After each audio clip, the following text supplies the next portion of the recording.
Q&A, karena setiap pertanyaan selalu ada jawaban. Dipandu oleh Yohana Margareta.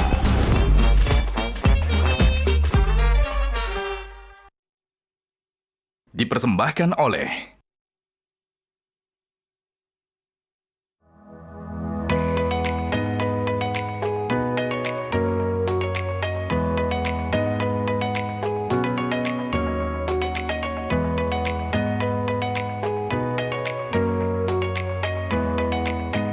Nah, make up-nya udah kan ya? Saatnya tinggal ganti baju buat show kali ini. Pakai baju apa ya? Ada sih satu yang istimewa. Kita langsung aja ke wardrobe ya. Wow, bagus banget. Bagus ya? Wah, ini juga ada ya untuk cowoknya ya? Ini juga dari sarung gajah duduk untuk kemeja pria. Dan ini untuk busana wanita. Nggak nyangka ya, ternyata kain sarung gajah duduk ini bisa dibuat dengan berbagai macam varian untuk busana baik pria maupun wanita. Selain bahannya juga adem, variannya juga banyak sekali motifnya. Dan ini pun bisa cocok untuk segala situasi dan juga acara. Tak dapat dipungkiri, sarung gajah duduk memang legenda Nusantara. Dan jangan lupa yang ada tulisan Arabnya.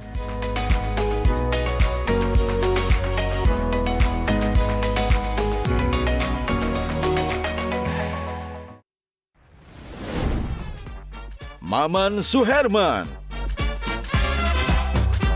Yayat Supriyatna, Agus Pambagio, Intan Saumadina, Gian Luigi,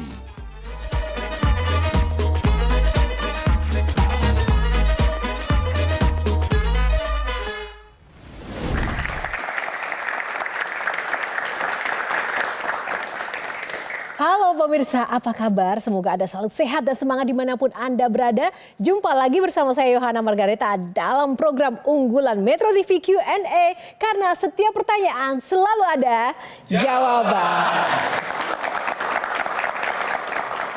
Pemirsa, dalam episode kali ini saya akan mengajak Anda untuk mengenal lebih dekat seorang tokoh perempuan yang sangat tangguh karena kiprahnya yang selalu hadir di setiap cuaca kehidupan. Baik itu hujan badai maupun juga terik paceklik. Nah, sosok perempuan yang satu ini menavigasi perubahan cuaca yang terkadang sulit ditebak. Mari langsung saja kita sambut Kepala BMKG kita, Ibu Dwi Korita Karnawati. Ibu, apa kabar? Gimana kondisi cuaca hari ini? Cerah? Ya, sementara cerah berawan. Cerah berawan ya, Ibu. Tapi kadang perakiraan cuaca kita sering meleset loh, Bu. Kenapa bisa seperti itu ya, Bu? Karena yang dibaca bukan perakiraan dari BMKG. Wih, tepuk tangan. Baik, mantap. Silakan Ibu. Nah, Ibu, ini ada aturan mainnya. Nanti akan ada banyak pertanyaan dari panelis dan juga saya. Akan ada 9 box, silahkan untuk memilih. Di dalam box sudah ada topik dan juga tema-temanya. Ibu siap menghadapi tantangan badai pada Q&A kali ini? Insya Allah. Insya Allah siap. Baik, langsung saja kita berikan tepuk tangan dulu untuk Ibu Dwi Korita. Ibu, yang pertama kita akan buka. Ini ada 9 box. Ibu memilih box nomor berapa? Saya berulang tahun di tanggal 6 bulan 6. Jadi box ke-6. Box ke-6, tepuk tangan. Kita buka box 6. Badai. Oke, Gian, mungkin ada yang ingin ditanyakan untuk Ibu. Kita mulai dengan yang ringan-ringan aja, Bu, ya. Biar yang berat-berat. Senior-senior saya ini. Oh, baik, silakan. Bu, kenapa sih kalau kita mau cuci mobil selalu hujan sih, Bu? Tahu sebabnya. Apa tuh, Bu? Anda belum menginstal aplikasi Info BMKG. Coba diinstal dari Play Store. Di situ 7 hari ke depan, mulai hari ini sampai 7 hari ke depan, setiap 3 jam, bagaimana cuacanya akan diberitahu di situ. Oh, di aplikasi BMKG? Iya, di era digital ini sejak kurang lebih 5 tahun yang lalu, banyak aplikasi-aplikasi di mobile phone, di televisi, kita buka HP gitu langsung cuaca keluar. Ya. Itu bukan BMKG. Karena yang dipakai untuk memperkirakan itu data global. Jadi seluruh dunia ada kurang lebih 193 negara wajib mengirimkan data cuaca ke Organisasi Meteorologi Dunia. Indonesia mengirimkan 59 titik data cuaca. Oh, Dan itu. itulah kalau meleset, Indonesia seluas ini hanya berbasis data 59 titik. Oke. Dan kenapa tidak punya banyak titik? Karena yang punya hanya BMKG. Gitu ya. Titik itu BMKG memiliki lebih dari 1.000 titik. Plus puluhan radar. Oke. Sehingga mereka meleset karena memang datanya data global, bukan data dari input dari observasi. Oke, nah habis ini kita cek ya, belum Silakan kan? install, makanya sering meleset Pak, karena tidak install aplikasi info Beli BMKG. mobil, install dulu Install aplikasinya dulu, berarti ya. gratis. Oke, Latihan. Silakan aja, Baik. silakan. Kang Maman dulu nih yang paling senior di Q&A nih. Saya lama di Sumedang tidak pernah merasakan goyangan, Ibu. Oh iya. Yang saya cuma rasakan waktu gunung yang di Tasikmalaya yang Galunggung. Galunggung. Tiba-tiba Sumedang kena kemarin. Jadi memang Sumedang itu wilayah Jawa Barat yang relatif jarang mengalami guncangan-guncangan gempa. Namun dalam katalog gempa BMKG sudah mengalami 2 kali gempa. Pertama tahun 1955,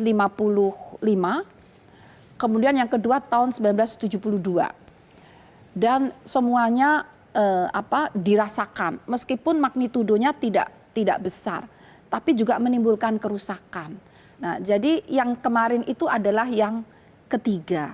Dan bukan sesar Lembang ya, Bu ya? Bukan, sama sekali bukan. Kami sudah mengukur, menganalisis, dan ternyata patahan baru.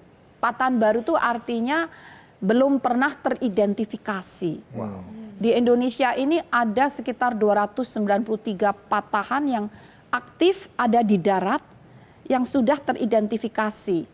Nah, yang belum teridentifikasi mungkin masih ada lagi.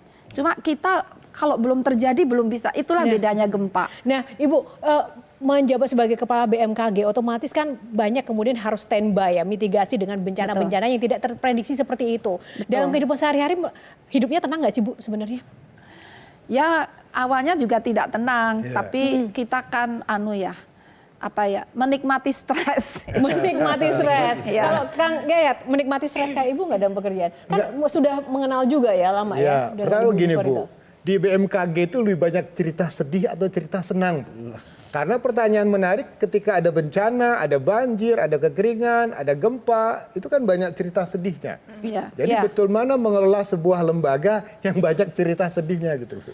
Jadi cara pandang kami kita set agak beda. Oh. Jadi bagaimana cara lembaga ini untuk mengurangi cerita sedih itu. Nah gimana itu Bu? Nah caranya itu tadi. Kami harus banyak belajar, melakukan riset, kajian, studi, kemudian memasang sistem observasi. Yang tadi saya katakan kalau dari cuaca BMKG itu observasinya didukung lebih dari 40 radar. Beda yang masuk di HP itu enggak seperti yang di BMKG. Bu, mohon maaf Bu, saya potong. Kalau ada perakiraan di luar BMKG dan itu digunakan masyarakat, itu boleh nggak BMKG mengatakan itu palsu Bu? Oh tidak, kami tidak seperti itu. Tapi kami daripada mengatakan yang lain itu jelek, palsu, kami harus berupaya untuk lebih mempromot. Ada satu cerita menarik. Ada kesan sekarang Bu, perakiraan cuaca itu dibisniskan Bu. Mohon maaf ya, 21 Desember BMKG, BNPB, BRIN, Kementerian Perhubungan rapat. Kalau terjadi kemungkinan hujan ekstrim, itu akan menggunakan TMC Bu. Jadi artinya teknologi untuk modifikasi cuaca. Iya. Itu kan bukan bisnis ya, itu kan proyek gitu Bu ya. Mohon maaf itu tidak betul. Itu bukan proyek Pak. Oh iya. Itu operasional. Jadi misalnya untuk memperkirakan cuaca, kami setiap tahun mengusulkan anggaran ke pemerintah, bukan proyek. Itu tugas fungsi BMKG yang diamanahkan oleh Undang-Undang Nomor 31 tahun 2009. Jadi kita mengusulkan anggaran untuk radar harus dibeli berapa, untuk pemeliharaan harus berapa, untuk misalnya data satelit harus berapa. Itu rutin dan itu dipertanggungjawabkan di DPR, Pak. Jadi kami diuji di DPR kayak mahasiswa sidang sarjana. Dan menurut saya itu adalah amanah rutin, Pak. Jadi kalau teknologi modifikasi cuaca, anggarannya itu tidak ada di BMKG, tapi anggarannya ada di kementerian lain. Ya. Terakhir melanjutkan dari pertanyaan Kang Yaya tadi, momen atau peristiwa yang paling badai yang pernah Ibu alami dalam hidup itu apa, Bu? Dalam karir, dalam pekerjaan? Waktu saya masuk ke BMKG dan saat itu saya ngeri sekali. Kenapa, Bu? Sangat-sangat terbatas. Yang harusnya ada banyak yang tidak ada. Dan itu bagi saya prajurit yang maju perang tapi saya tidak membawa bekal yang memadai. Teknologi kita saat itu sama dengan teknologi di Japan Meteorological Agency. Saat itu tahun 2018. Tetapi sama di JMA Jepang di tahun 1998. Jadi saya tahu memimpin suatu lembaga yang teknologinya terlambat 20 tahun. Dan saya harus menghadapi itu. Itu yang sangat badai benar-benar dan saya harus berjuang untuk melengkapi kekurangan itu. Ternyata untuk melengkapi itu keduluan gempa Palu, tsunami Palu, gempa Lombok, tsunami Selat Sunda. Kami tidak punya senjata yang memadai. Itu. Ibu nggak percaya ada pawang hujan atau ramalan hujan, peramal hujan gitu? Percaya. Dulu waktu nikahan kami pakai pawang hujan.